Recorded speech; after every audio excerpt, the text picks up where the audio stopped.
Alright, welcome back. So my name is David Dewberry. This is a short series on personal finance that I've started here on YouTube. I had two friends similar age to me ask at the end of 2021 about sort of personal finance, investing, recommendations, things like that. So I decided to make a short series on that. In that video we went over a couple of topics, sort of some general guidelines, if you will, of things that I try to do in my own personal finance that I would recommend to anyone else. In summary, those were get an emergency fund of $1,000, pay off any debt that you have, particularly credit card debt, car loans. Then after that, save up 3 to 6 months worth of expenses. After that, get some type of hard tangible assets as sort of insurance or protection from your current savings. And then after those are done, look at true investments, whether that's stocks, real estate, investing in small businesses, private equity, etc. The purpose of this video is to cover a couple of those topics in a little bit more depth in order to sort of illuminate that a little bit better for those friends that asked me that question.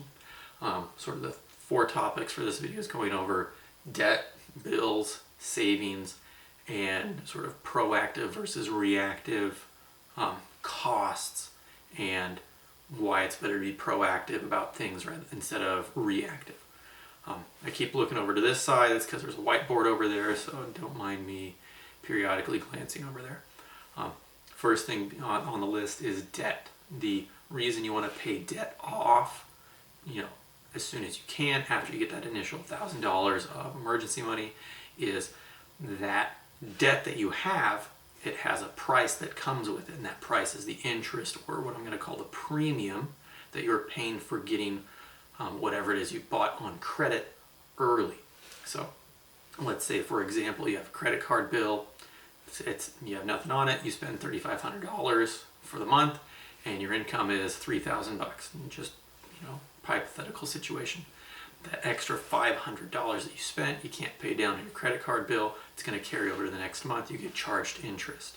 The interest that you get charged is a premium. It is a cost above the list price, the cash price for an item, or good, or service that you have to pay as a result of getting that item, good, or service early. You're spending future income on that. So if we were to look at this in every time you get paid, you're going to try and pay off all your debts right away. If on that next pay cycle, let's say you get the same $3,000, you don't really have $3,000 on that next pay cycle. You have $500 plus whatever the interest owed is. So let's say, for example, it'd be $2,450. Let's say there was $50 worth of interest on that $500 balance that carried over. That extra $50 that you had to pay onto the card, that's the premium, that's the added cost that goes along with that use of credit, or that using debt for personal reasons. The next thing on the list is bills and savings. So the reason after you get all the debt paid off, you want to put 3 to 6 months of expenses aside, not saved. You're just setting that money aside, letting it do its own thing. You can leave it in the bank, you can leave it wherever you want to. It's just not cash sitting in the house, obviously, but somewhere that you're not going to be tempted to go out and touch it.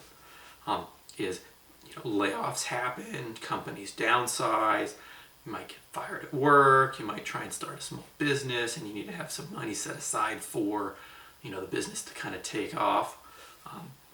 And that's why you want to have that extra insulation, that extra protection, so to speak, from going back into debt once you've paid it off.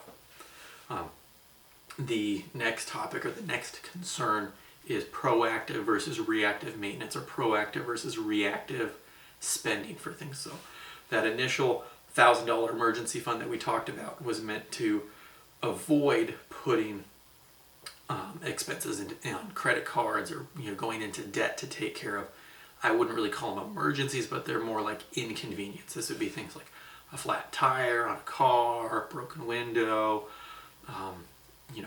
broken tooth. So I'm a general dentist, I see that a lot. Or a toothache, for example. Doing the periodic maintenance on those things and getting things checked and maintained prior to them breaking down or needing serious overhauls is a much better way in the long term to manage finance for those things. So for using dental as the easy example here, typically even the most average Americans are supposed to go to the dentist twice a year, get their x-rays, get 2 cleanings done. Grand total, if you were to pay cash for that at an average private dental office, you're looking at about $500, ballpark number. If you don't do that, let's say 3, 4, 5 years, and you wait until there's a severe toothache, all of the maintenance that you were supposed to be doing in that time frame, it all accumulates. It's not like it just gets pushed off and reset every 6 months.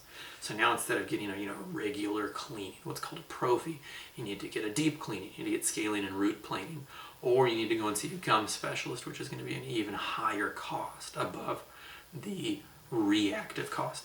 Or let's say you have a toothache and a tooth that you had a little bit of pain in and you ignored because the pain kind of went away. Now instead of getting just a filling or maybe a crown on that tooth, you have to go and get a root canal, or worse, you have to get it extracted and get something to replace that tooth.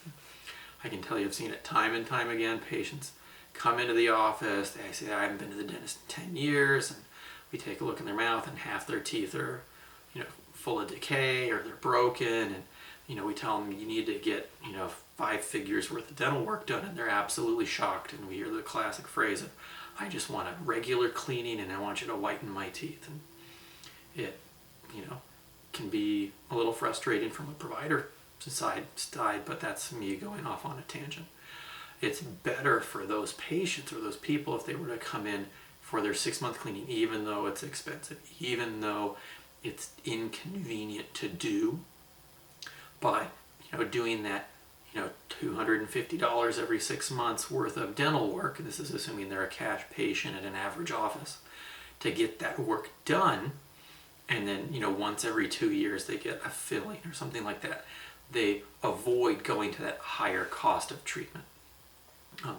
Same thing for cars. If you just wait until your engine completely dies, it might cost you $10,000 or $15,000 to completely rebuild what's only a $5,000 or $6,000 car. But if every year, every 2 years you go in and you get the maintenance done in your car and you make sure you're maintaining everything, you could drive that car for a lot longer and save yourself the added cost of either buying a new car or serious overhauls that can be avoided in the long run. That's the main purpose of this video, is going over kind of those middle steps on that list, those kind of middle recommendations, and why those are in place, and how proactive versus reactive maintenance or proactive versus reactive spending is going to be beneficial for you, if nothing else, for being able to take care of things at a time that is convenient for you.